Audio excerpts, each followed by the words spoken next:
Talk about your guys and the guys you're coaching right now and how that competition's playing out.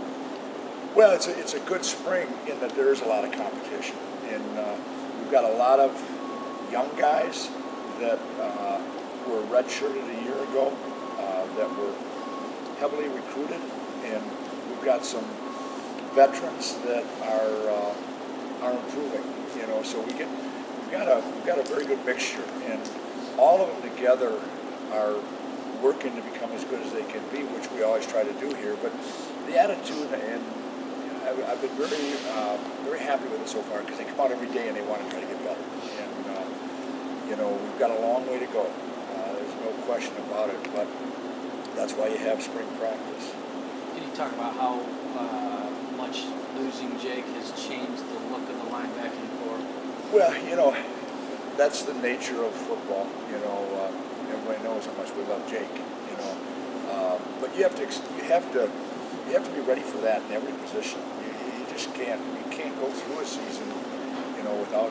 That's why it's football.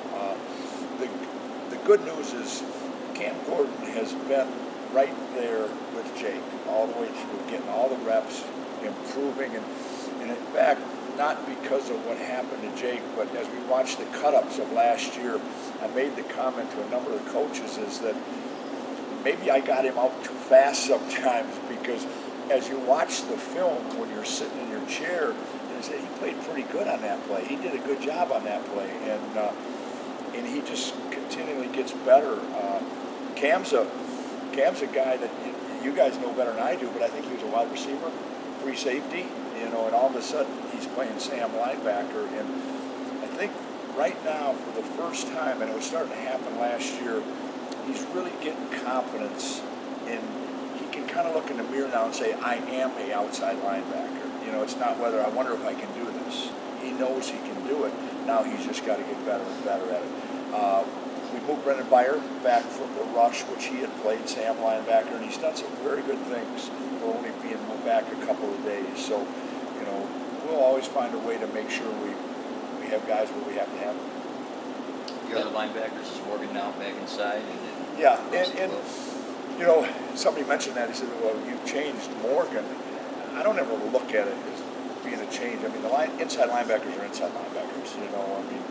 A team can trade a tight end or shift, and they can end up getting you in that position anyhow. So I always look at the two guys as inside linebackers, and that's pretty, especially now with the guys we have, they're all about the same kind of players. If you have a real big guy, then sometimes he plays a Mike linebacker and the other guy doesn't. But now I think our backers are all kind of the same body type, same ability to run, that kind of thing. So we just put them both at the same, they're linebackers. Is that by design to recruit to that? Yeah, that's by design. You want everything for us is speed. It is everywhere, but for us especially, and so you want always to have guys that can move, and there will always be somebody that can move better than another, and if that happens, then you can't put one as a Will linebacker and the other guy as a Mike. You can make that decision, but your great defenses can always have them flip-flop and always interchangeable. Now a team can't get you in something they want to get you in. Besides Morgan Byer, do you look at moving anyone else to No. Sam, or is it just those two? Yeah, I didn't look at moving anybody else, because really, we really only wanted two guys right there, and then we've got Lawson, who's getting some reps there. That's a good young kid that has always gotten reps since last year, but we don't need any more than that. And I feel confident with Cam and with Brennan. What does that do now with Russia? Is it now just like pushing the defensive environment back down? Yeah, I mean, in a lot of ways, we might have had too many at rush, and I was looking at that. I mean, to get, and not too many to say you don't like all those guys at rush, but to get reps, and in practice, the biggest thing about spring practice is getting enough reps for your guys. And we had 4 guys that are all pretty darn good football players there that, you want to get them all enough reps, and so now that equals it out for